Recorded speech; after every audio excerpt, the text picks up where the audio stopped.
episode 63 of One Man's Opinion. Today I am reviewing Westport Country Playhouse's production of A Sherlock Carol, written and directed by Mark Shanahan, running at the Playhouse through December 23rd at 25 Powers Court in Westport, Connecticut. If you're in a giving mood this Christmas season and would like to support my channel, please consider becoming a patron over on my Patreon page. For as little as $1 a month, you can help me meet expenses for this show and my podcast, Yesterday's Matinee. I'll leave a link in the description. Thank you to the patrons already there, and welcome to the new patrons. It's a shame that Westport Country Playhouse's A Sherlock Carol is running for only 5 days, because it's a rather enjoyable production that carefully toes the line of Charles Dickens's A Christmas Carol with Sir Arthur Conan Doyle's Sherlock Holmes stories. Set 3 years after the events of Reichenbach Falls, detailed in The Adventure of the Final Problem, Sherlock Holmes, played by Drew McVety, has started to reintroduce himself to his associates, like his friend Dr. Watson, played by Joe Delafield, but he is morose and despondent as he feels there is no joy left in his life after successfully defeating the incomparable Professor James Moriarty. Holmes is visited by now Dr. Timothy Cratchit, played by Dan Domingues, who petitions Holmes to investigate what he believes to be the murder of Ebenezer Scrooge, played by Brian St. Cyr. The plot incorporates elements from not only A Christmas Carol and The Adventure of the Final Problem, but avid Holmes fans will easily recognize The Adventure of the Blue Carbuncle, as well as subtler notes of The Adventure of the Devil's Foot and The Adventure of the Speckled Band. If you've read these Sherlock Holmes short stories, you should be able to suss out the plot with relative ease.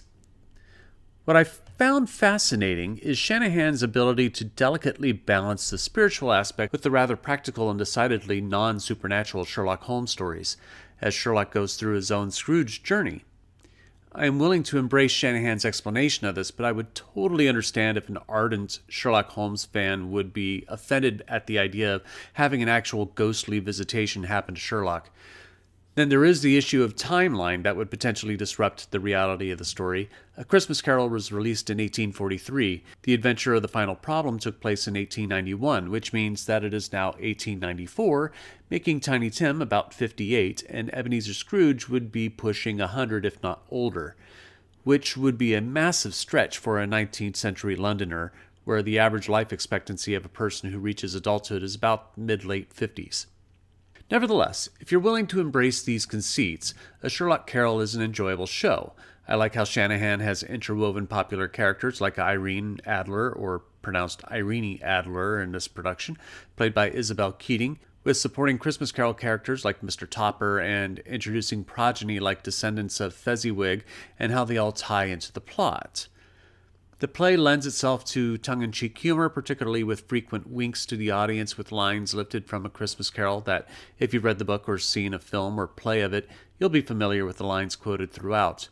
This humorous element sometimes leads to tonal issues in a play. For example, late in the show, Sherlock interrogates a suspect and the audience started laughing during the scene, which made the whole situation feel awkward to me. The character is behaving quite desperate, but because the audience has been conditioned to laugh so much earlier on in the play, the characterization of the suspect ends up feeling comical when the dialogue suggests otherwise. It creates an imbalance with the play's resolution. If the humor is toned down a bit early on, it might make the drama at the play's closing feel a bit more substantial. Led by McVety, the performances are good. McVety balances Sherlock with letting the character be a little out of sorts considering the near-death experience he recently had, without straying too far from the methodical, calculating detective that we know Sherlock to be. Since Sherlock hasn't restored his relationship with Watson completely when the play begins, Tim becomes his new sidekick, and Domingues plays the role with self-effacing grace. I was initially off-put by James J. Fenton's scenic design, especially the proscenium that shrinks the size of the stage considerably, but in the end, its condensing of the set created a claustrophobic effect for the characters that worked nicely. Linda Cho's costumes are delightful. I loved how the costumes helped define the story more and more regarding Holmes's journey, with more pieces added to him throughout. Also considering that a hallmark of Holmes's deductive abilities is seeing elements in clothes that give who people are away, having those details in the clothes go a long way in creating an atmosphere of authenticity. A Sherlock Carol is a novel little piece. It doesn't take itself too seriously, sometimes to a fault. If you like either Sherlock Holmes stories or A Christmas Carol, or both, this should be a fun show to relish in, unless you're a purist who can't fathom the two worlds intertwining, in which case you may want to skip this. If you're not familiar with one or both, this could be a nice soft introduction to what are two quintessential reads of the 19th century literature. But I am only one man's opinion, so be sure to leave yours in the comments below. If you'd like to see a Sherlock Carol, I'll leave a link in the description. Be sure to visit my Patreon page where you can become a patron. A link to that will be in the description as well. You can also support my channel by liking, sharing, and subscribing, and click the notification bell to be alerted to future reviews. This wraps up 2023 for me. I thank you all for sticking with me over the very busy year. I kick off the new year with the Broadway production of Appropriate. Have a wonderful holiday season, and I will see you next year at the theater.